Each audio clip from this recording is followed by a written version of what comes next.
Student next जो हमारी classification है एनिमल्स की वो है classification on the basis of coelom. सबसे पहली बात तो है कि सिलोम किसे कहते हैं। सिलोम का मतलब होता है बॉडी कैविटी। हमारे बॉडी के अंदर कैविटी मौजूद है। सबसे पहले एब्डोमिनल कैविटी को देख लें। अगर ये कैविटी ना हो तो एब्डोमिनल ऑर्गन कहाँ से आएंगे? तो ये कैविटी जो है ना ये सिलोम कहलाती है। ठीक है। अच्छा, सिलोम की बेस पर जिन एनिमल्स को क्लासिफाई किया गया है वो है बायलेटरली सिमेट्रिकल एनिमल्स। बायलेटरली जो सिमेट्रिकल एनिमल्स हैं उनकी क्लासिफिकेशन की गई है। बायलेटरली सिमेट्रिकल एनिमल्स कौन से हैं और इनका कॉन्सेप्ट क्या होता है, इसका जो लिंक है डिस्क्रिप्शन बॉक्स में मौजूद है, आप उसको देख सकते हैं। अब ये हमारा पिछला लेक्चर ही था। बायलेटरली सिमेट्रिकल एनिमल आपका फाइलम जो नंबर है वो फ्रॉम 3rd to 9th थे, यानी तीसरे फाइलम से स्टार्ट हो रहे थे बायलेटरली सिमेट्रिकल एनिमल्स। और तीसरा फाइलम कौन था? प्लेटीहेल्मिन्थेस। और 9th मतलब कॉर्डेटा पे एंड थे। ये सारे बायलेटरली सिमेट्रिकल एनिमल्स हैं। ठीक है। अब इन बायलेटरली सिमेट्रिकल एनिमल्स को मजीद क्लासीफाई किया गया है on the basis of coelom. ठीक है, सिलोम की बेस पर। अब on the basis of coelom bilaterally symmetrical animal 3 category में आते हैं। नंबर 1 एसिलोमेट, नंबर 2 सीडोसिलोमेट,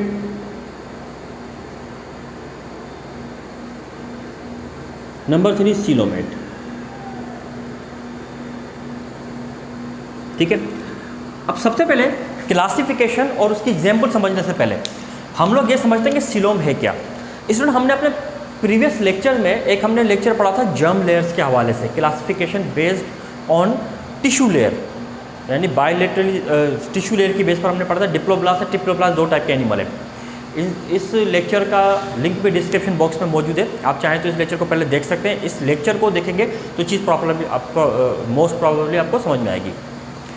अब on the basis of tissue layer या जर्म लेयर आपके पास एनिमल की 2 कैटेगरी थी। एक थे डिप्लोब्लास्ट,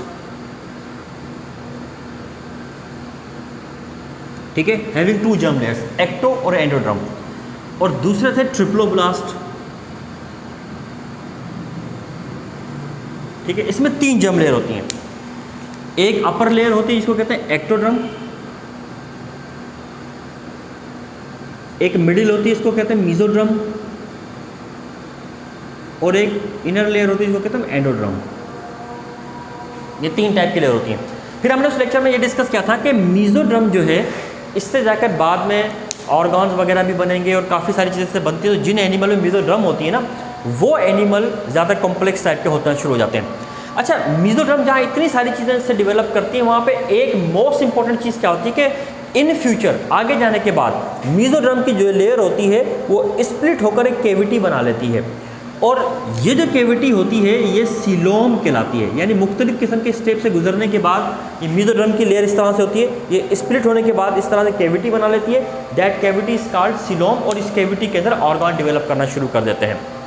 अच्छा, वो तमाम ऑर्गेनिज्म जिसमें ये बॉडी कैविटी होती ही नहीं है, यानी बॉडी कैविटी ये इस टाइप की कोई कैविटी होती ही नहीं है, वो एसिलोमेट कहलाते हैं।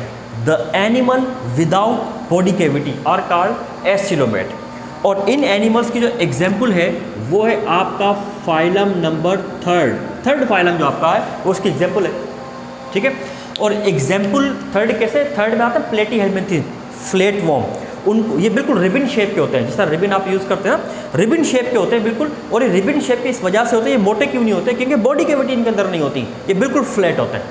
ठीक है। तो 3rd फाइलम एसिलोमेट का है। दूसरा है सीडोसिलोमेट। सीडो की टर्म आती है फॉल्स के लिए। अच्छा, सीडोसिलोमेट कहा जाता है एनिमल्स के एक ऐसे ग्रुप के लिए जिसमें बॉडी कैविटी होगी, बॉडी कैविटी होती है लेकिन वो ट्रू बॉडी कैविटी नहीं होती, फॉल्स होती है। मतलब बॉडी कैविटी बनती है लेकिन वो मीजोड्रम की स्प्लिटिंग से नहीं बनती, किसी और तरीके से बन जाती है। या यूँ कह लें कि मीजोड्रम मुकम्मल तौर पे स्प्लिट नहीं हो पाती। इस किस्म के एनिमल कि जिसमें बॉडी कैविटी हो but body cavity true body cavity ना हो, सीडोसिलोमेट कहलाते हैं। और इसमें आता है आपका 4th ग्रुप आता है फाइलम, 4th फाइलम आपका आ जाता है। ठीक है।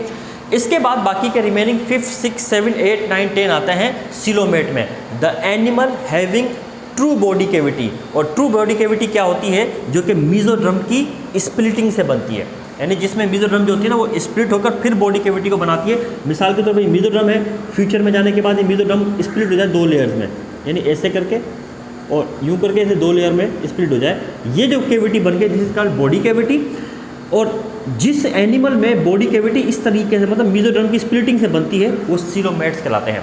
इनकी एग्जाम्पल क्या है, यानी 4th जो आपका एस्कल हेलमिंथिस है या नीमाटोडा है वो आता है सीडोसीलोमेट में, जबकि 5 कहाँ से स्टार्ट होता है, एनेलिडा से। 5 एनेलिडा, 6 मोलस्का, 7 आर्थ्रोपोडा, 8 इक्टाइनोडर्मेटा और 9th जो आता है आपका कॉर्डेटा, वो सारे के सारे सीलोमेट्स होते हैं हैविंग ट्रू बॉडी कैविटी।